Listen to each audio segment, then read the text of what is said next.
Why are we here? To celebrate. Rejoice. Celebrate. To celebrate. Okay. What are some of the names for this feast? Obviously, we got Sukkot, right? Tabernacles. And you will notice if I start writing sloppy up here, that probably means I don't know how to spell it. What other names? Booths. Booths. Ingathering, right? Did I hear that? The wedding. Wedding.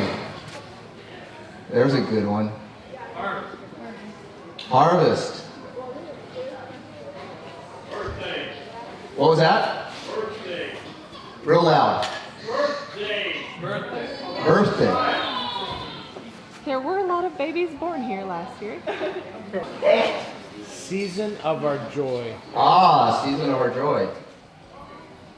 Anybody know why it's called season of our joy? Because we're supposed to only celebrate. I'll just throw this is a freebie. Season of our joy. If you look at this is one of the 3 pilgrimage feasts, right?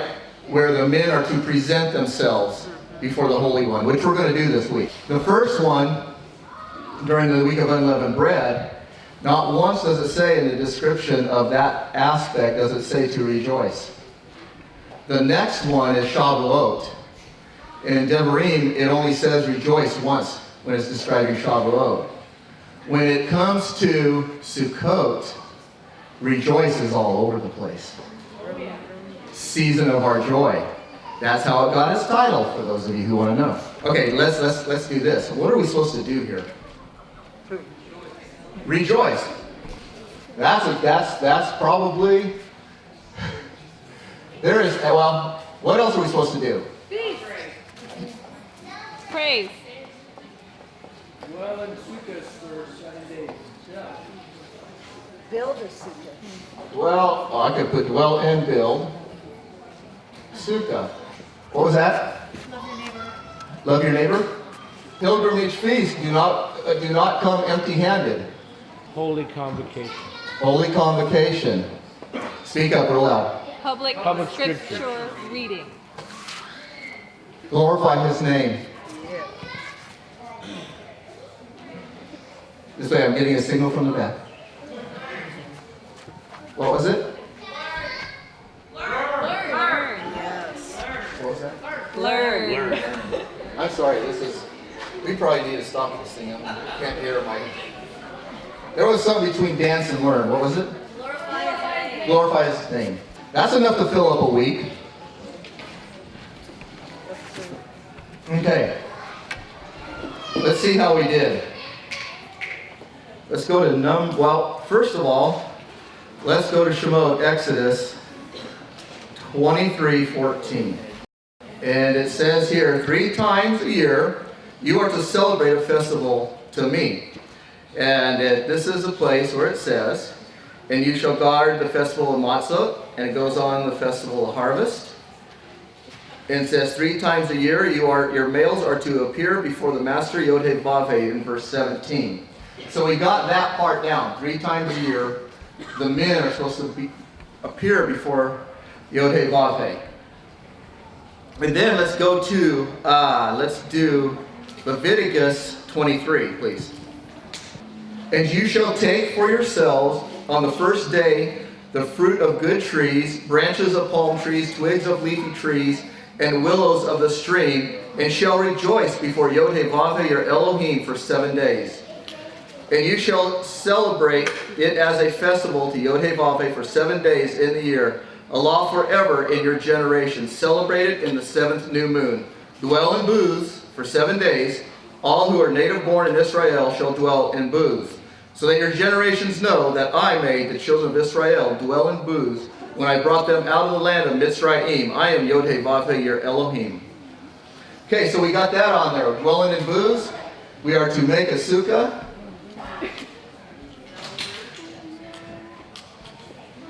Let's go over to Devarim, Deuteronomy 13 actually, huh?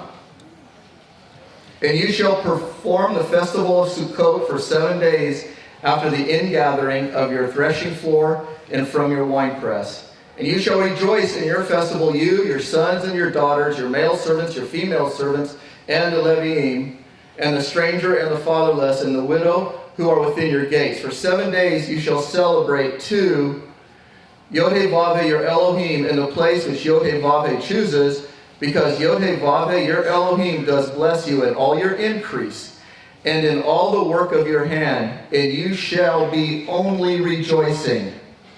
And then you shall, at meal times where you have your meals and around the fireplace, you shall discuss the deeper things of Torah. Like serving the poor and the Like the calendar. Like when do we see the new moon? Like what are dimensions of the earth? Wait, that's not there. And you shall only rejoice 7 days of rejoicing. 7 days. I want to think about, I want to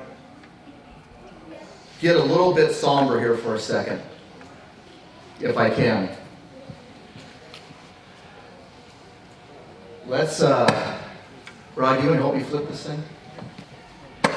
It'll come up, this, over here, I think it comes in like this, and something like this, and then it goes out like this. I think you guys know what I'm making, right? That's the United States. Is Is that that United States? Is that Yeah, Israel? thank you, Rod. That's the United States? Okay, I thought it was Israel. and then like this, and it goes here, and it goes like this. That's North and South. Something like this, it goes like this, and comes down. Okay. This is, I'm sorry guys, this is a map of the world. Okay?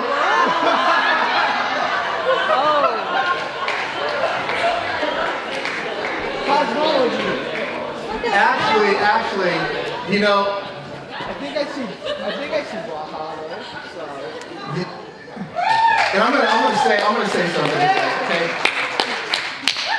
The reality of it is, and I'm not picking on anybody in here if you believe that the earth is round or if it's flat. I'm not really, okay? The only thing a flat earther has to fear is fear itself. Anyways, well, that went right over any, never mind.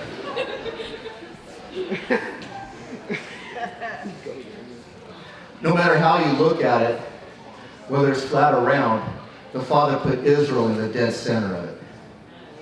It doesn't matter.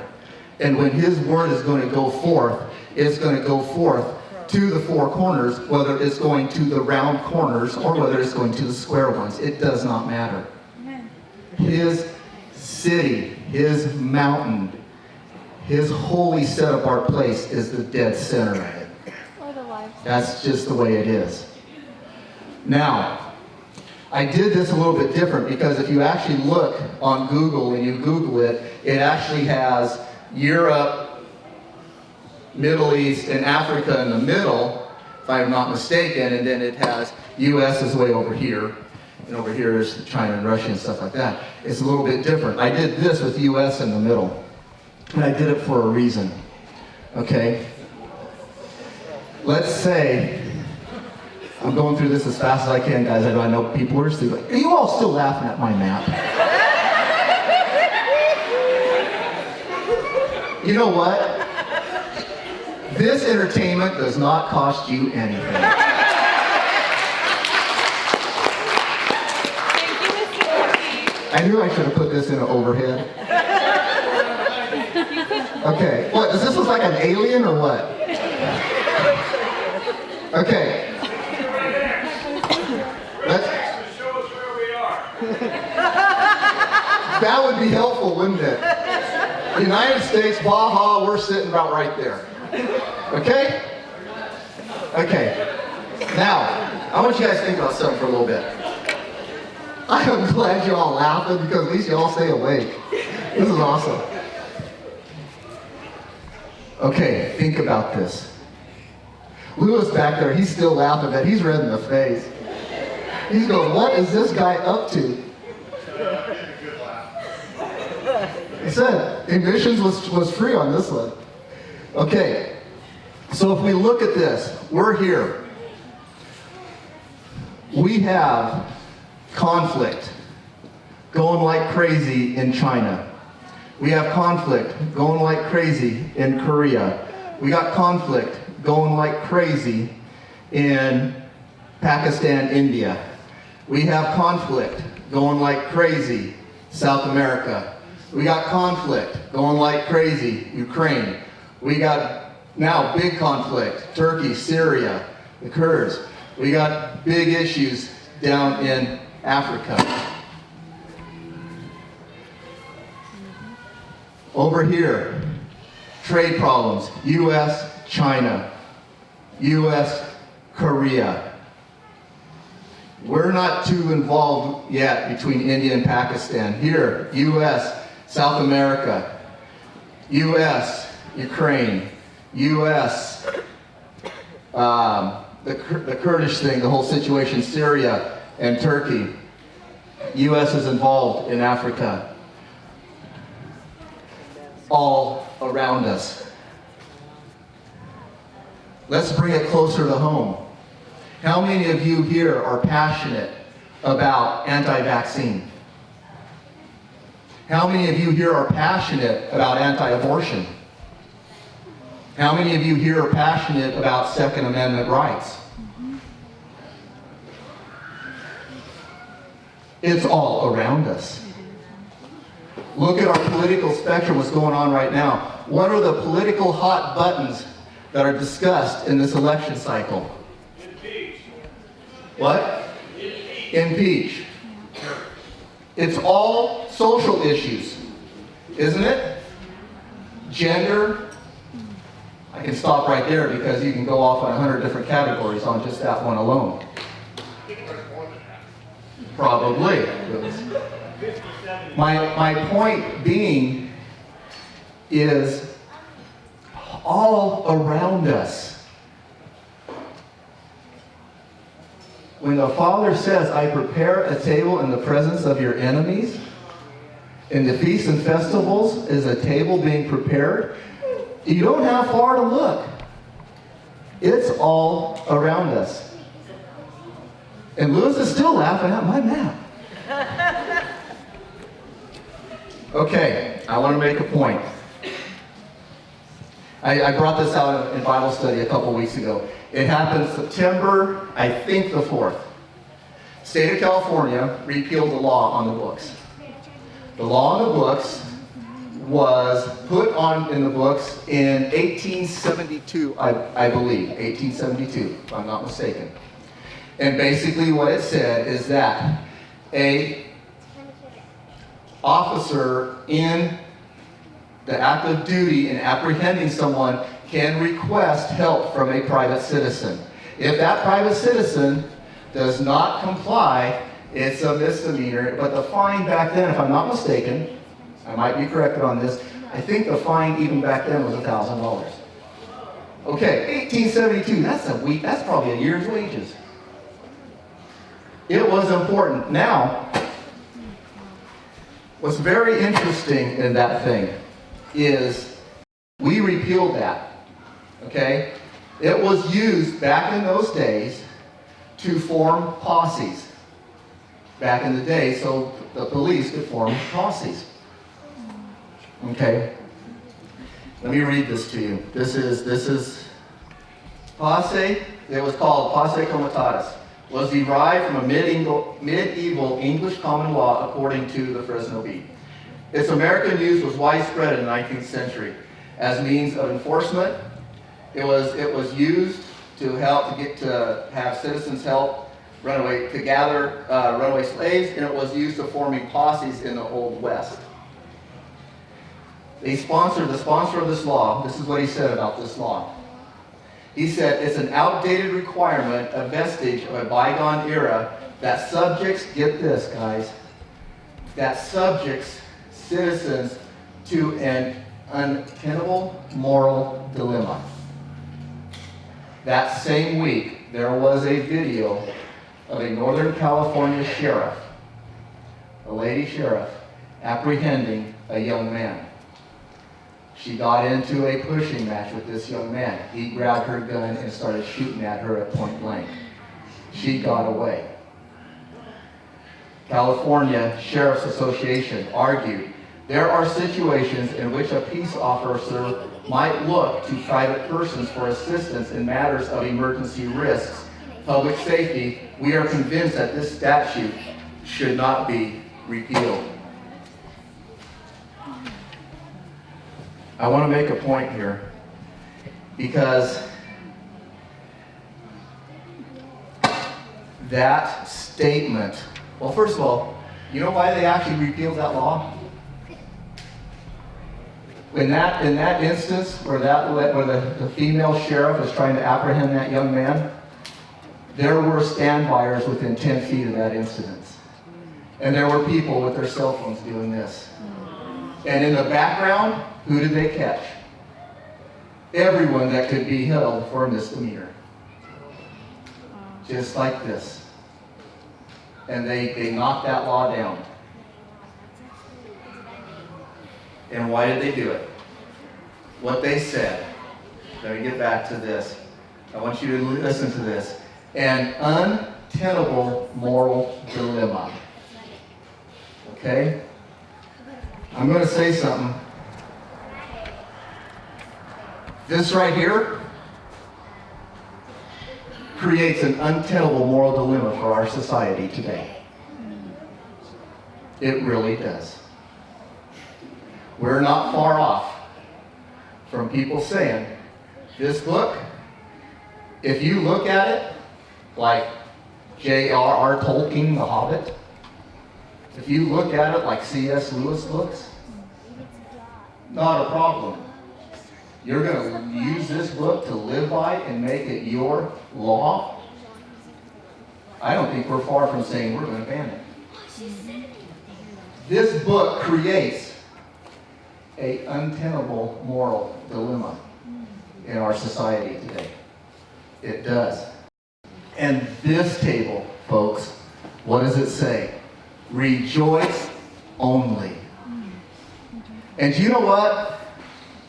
You want to have victory? You want to let the enemy make the enemy run? Rejoice. Yeah. The praises of his people lifted up to him. Enemy, he ain't going to hang around. And that's what we're here to do. We're here to rejoice. This was interesting. I want to go through this. I wanted to get this in there. This last week, I had the opportunity, and I've been doing a little bit this year, is I've had the opportunity to meet with the GIT students. And I gave them a project this week. And I told them, I go, okay guys, here it is. I said, first 15 minutes of class, here's your assignment. You're going to open for Sukkot. And they go, I'm not going to call on you, Annie, you're okay. And they go, really? And I go, yeah, you're not really going to open for Sukkot, but you're going to open for Sukkot. I said, who's your audience? So we went through who the audience is. Families. And everything from people who have done it all their lives to first-year people. So I go, now, I'm going to give you guys a few minutes, bullet points, what would you say? This is very, very interesting how this works. I mean, how this came about. Because, interestingly enough, I don't know, I'm not going to say names, I don't know which one it was, but one of them goes, so Mr. Leppke, are you making us do your speech for you? God, you guys are smart. He said, no. Anyways, I'm a 60-year-old guy up here talking. They're in their young 20s. What's their perspective of what they would say opening for Sukkot? 2 bullet points, folks. This is what some of them said. Why are we here? Go over that. Read the scripture. A lot of them talked about unity. This is what's interesting. I'm not going to, and again, I won't do names. Proverbs 6 6:16. Let me see. These 6 matters. Spider web on my body. These 6 matters Yod-Heh-Vav-Heh hates. And 7 are an abomination to him. Number 1, he hates a proud look. Number 2, he hates a lying tongue. Number 3, he hates hands that shed innocent blood. Number 4, he hates a heart that devises wicked schemes. Number 5, feet he hates that run to evil. Number 6, a false witness he hates that breathes out lies. You know what number 7, the abomination is? The one who causes strife among his brothers. Wow. That's, yeah. The king is here. Where 2 or more are gathered together. I'm still on GIT things. Let me ask you this. Who is, and I don't know, I'm hoping someone will say, who was the first person in the tent this evening? Is anybody here that can say, I was the first one? Rod, were you the first one? I was one of the first. Let's say you were the first one. Rod was the first one. Was there a second one? It was Carla, I'm sure. It was Carla. So Rod and Carla were the first 2 in this tent this evening. Do you know who came in with you? The king. The king. I love this thing. It says right in his word, where 2 or more are gathered, there will be also. It's either true or it's not. We're in a set apart assembly on his feasts and festivals, where 2 or more are gathered, he is there. The first 2 people in this tent, guess who came in with them? Our king. First 2 people that sit down at dinner, who's sitting at the table with you? What was your conversation about? Oh my goodness.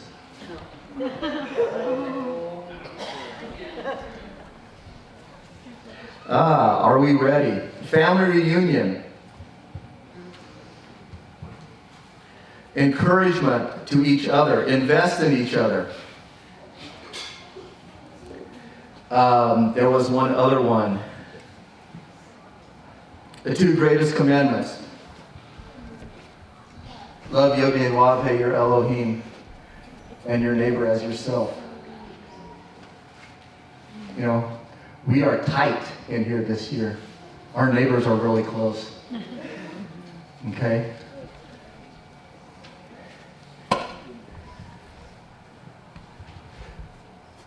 Something was brought up also that had to do with the altar. The altar was made of unhewn stones. They weren't cookie cutter by any means. Each one was different shapes or sizes.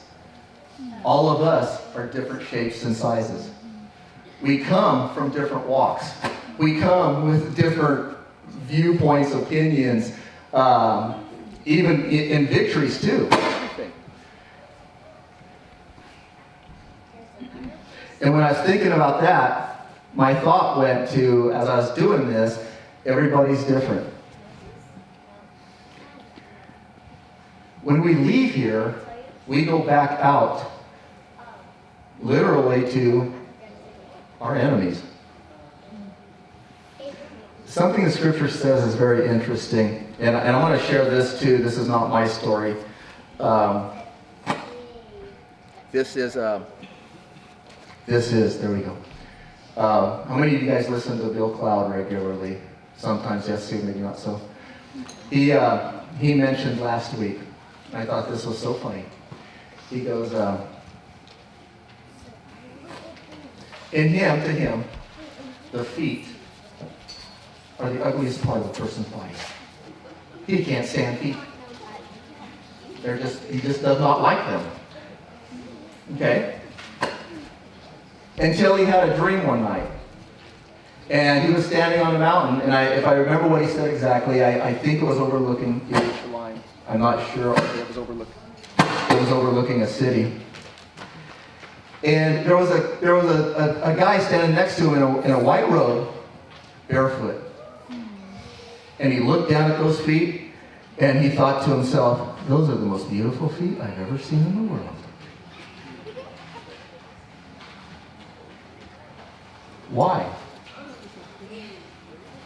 How beautiful are the feet? Finish it. How beautiful are the feet? How comely, how lovely are the feet? Those bring good news. Okay.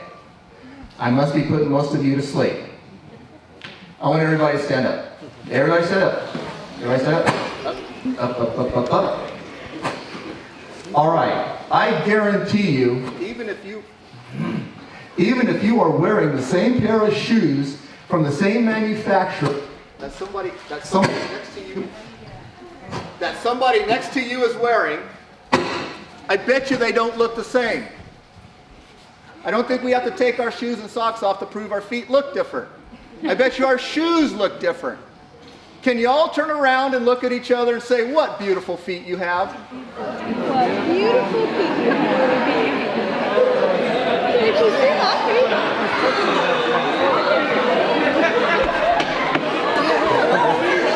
Steel tootsies. feet? Like my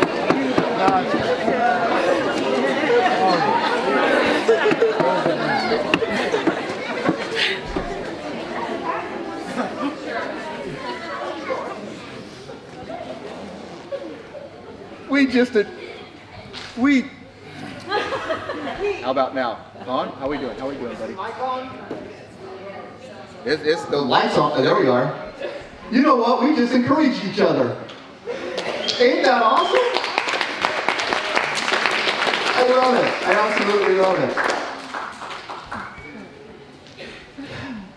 So, here we are at a table in the presence of our enemy, and the Father says to rejoice.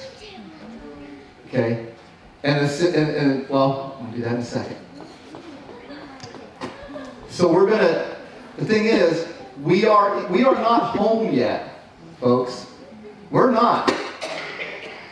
We are told, in fact, in Devarim it says, in Deuteronomy it says, when you are in the nations in the land that I have cast you out to, and you remember these things and do them, I will remember you and bring you back.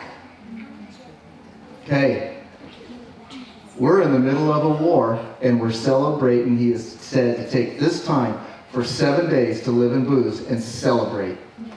And celebrate and rejoice. And so I think we'll do, I asked Rod to do a couple of songs. And then I got one more thing after these two songs that I want to say, and we'll finish with a song, and then I'm going to be finished, guys.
is how I fight my battles. This is how I fight my battles.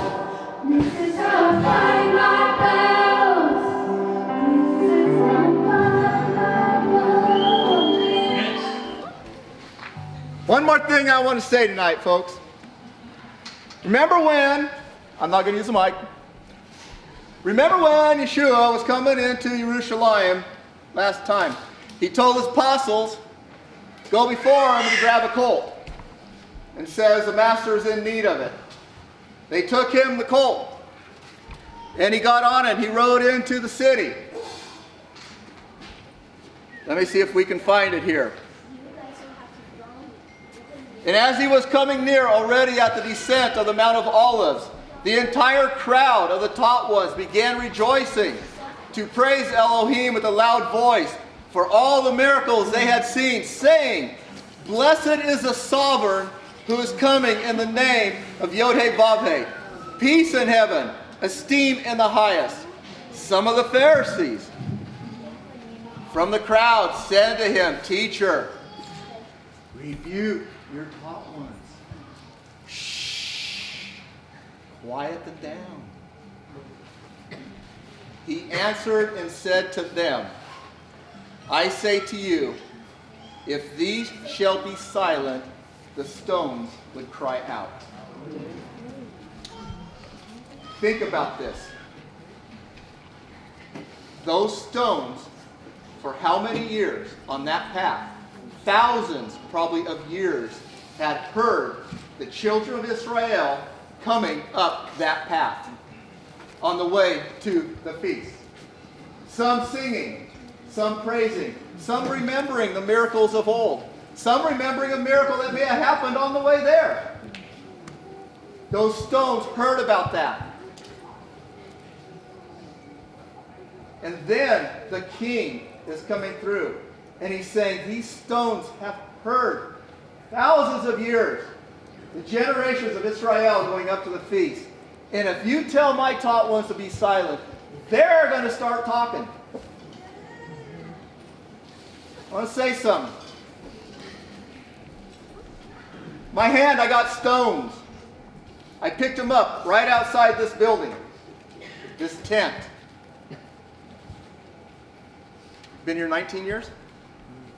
19 years, these stones have heard the praises of his people at this time of year. And if this word is true, it says where two or more are gathered, there he will be also. These stones are recording our voices. They're recording just what we sang tonight. They're recording the praises that we lift up to heaven. Because Moshe called heaven and earth to witness and testify. And you know what's interesting? At the very end, there's a new heaven and earth because the old heaven and the old earth have passed away. Why? No more witnesses. They don't need to witness anymore. Their job is done. Just like at some point in time, all of us are going to pass away because our job is done. But for right now, these rocks stand as testimony and witness to everything we do. I'm not going to drop you. Everything we do. And they have for 20 years. How many years were GIT? 8. 8? For 8 years, that soil out there can stand witness that it has been cultivated, and people and young people have been taught the Torah through the field. This property is set apart unto the Holy One of Israel. And you know what's interesting? I know we're not home. Okay? At the end of this feast, we all say next year in Jerusalem. Okay? I'm not saying the cloud ain't going to lift and something's going to happen. But if next year we're at Jerusalem, I guarantee these stones are going to be as happy as can be. Because he created them.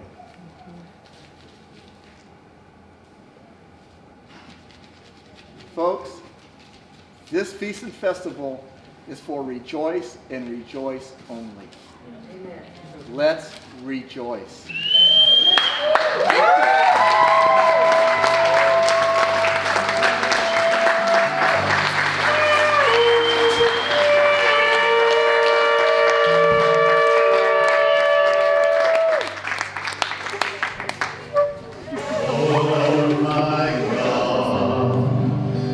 When I in awesome wonder consider all the world thy hands have made, I see the stars, I hear the rolling thunder, thy power throughout the universe displayed.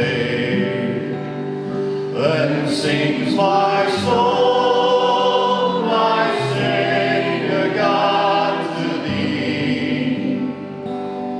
How great thou art, how great thou art. Then sings my soul, my Savior God, to thee. How great thou art, how great thou art.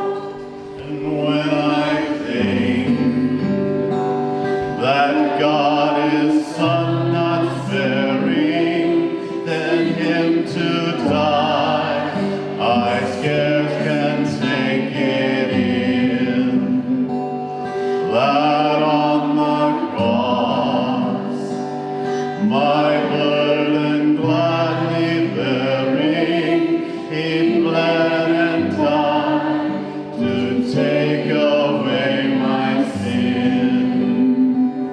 Then sings my soul, my Savior God, to thee. How great thou art, how great thou art. Then sings my soul, my Savior God, to thee. How great thou art, how great thou art. When Christ shall come with shout of acclamation and take me home, what joy shall fill my heart. Then I shall bow in humble adoration and there proclaim, my God, how great thou art. Then sings my soul, my Savior God, to thee. How great thou art, how great thou art. Then sings my soul, my Savior God, to thee. How great thou art, how great thou art. How great thou art, how great thou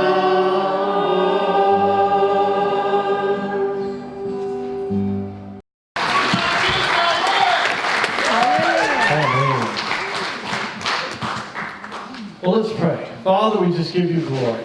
We give you glory and adoration, Father, for you are the King of Kings. There is none like you. Father, there is none like you. You have set the end from the very beginning. You have given us this day. And Father, we will rejoice and be glad in it. For Father, you are the King of Kings, and we rejoice in you, our Maker. Amen. Hallelujah. Amen.